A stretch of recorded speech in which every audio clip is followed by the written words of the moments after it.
நடுத்தர வருமானம் இருக்கிற ஒரு நாடு உலக வங்கி மற்றும் IMF போன்ற சர்வதேச அமைப்புகள் கிட்ட வாங்கின மொத்த கடனையும் ஒரே நாள்ல கட்டி முடிச்சிட்டு இனி உங்களோட நிபந்தனைகளுக்கு நாங்க அடிபணிய மாட்டோம் அப்படின்னு கெத்தா நிக்குது. இது ஏதோ கற்பனை இல்ல, உண்மையிலேயே நடந்துச்சு. யுரேனியமும் வைரமும் கொட்டி கிடக்கிற நமீபியா அப்படிங்கிற அந்த ஆப்பிரிக்க நாட்டோட வெற்றி கதை தான் இது. இது எப்படி நடந்துச்சு?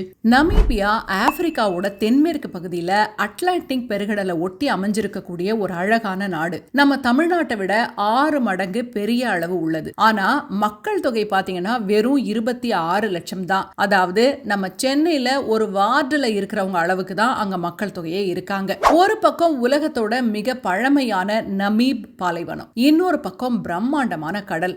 உலகத்திலேயே ரொம்ப குறைந்த மக்கள் அடர்த்தி கொண்ட 2வது நாடு நமீபியா தான். அமைதியை தேடி போனீங்கன்னா உங்களுக்கு அது ஒரு சொர்க்கம் மாதிரி இருக்கும். இந்த நாட்டோட இன்னைய பெருமைக்கு பின்னாடி ஒரு நீண்ட வலியும் போராட்டமும் இருக்கு. முதல்ல ஜெர்மனி இந்த நாட்டை அடிமைப்படுத்தி வச்சிருந்தாங்க.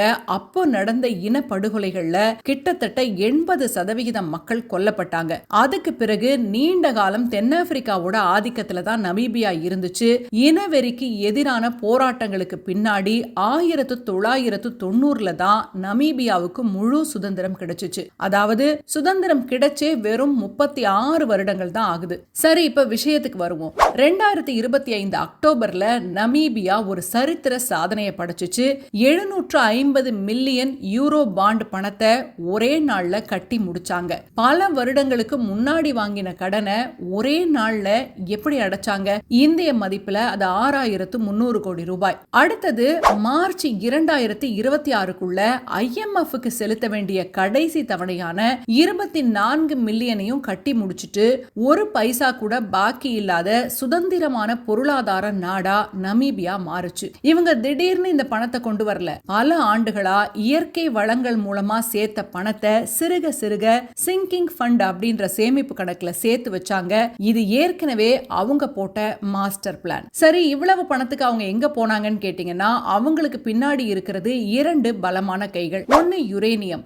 அணுசக்திக்கு தேவைப்படுற யுரேனியம் உற்பத்தியில இவங்க உலகத்திலேயே 3வது இடத்துல இருக்காங்க.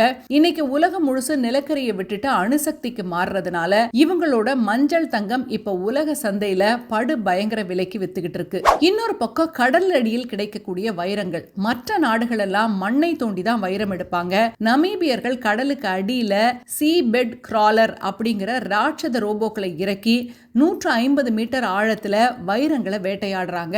உலகத்திலேயே ரொம்ப தரம் வாய்ந்த வைரங்கள்னா அது நமீபியா வைரங்கள் தான். அப்புறம் வைரத்தை வெறுமனே கச்சா பொருளா அனுப்பாம தலைநகர் வின்ஹாக்ல பெரிய தொழிற்சாலைகளை அமைச்சு பட்ட தீட்டி தான் ஏற்றுமதி செய்யறாங்க. நமீபியாவை பொறுத்த வரைக்கும் எல்லா நாடுகளோடையும் நட்பா இருக்கிற நடுநிலை கொள்கையை தான் வச்சிருக்காங்க.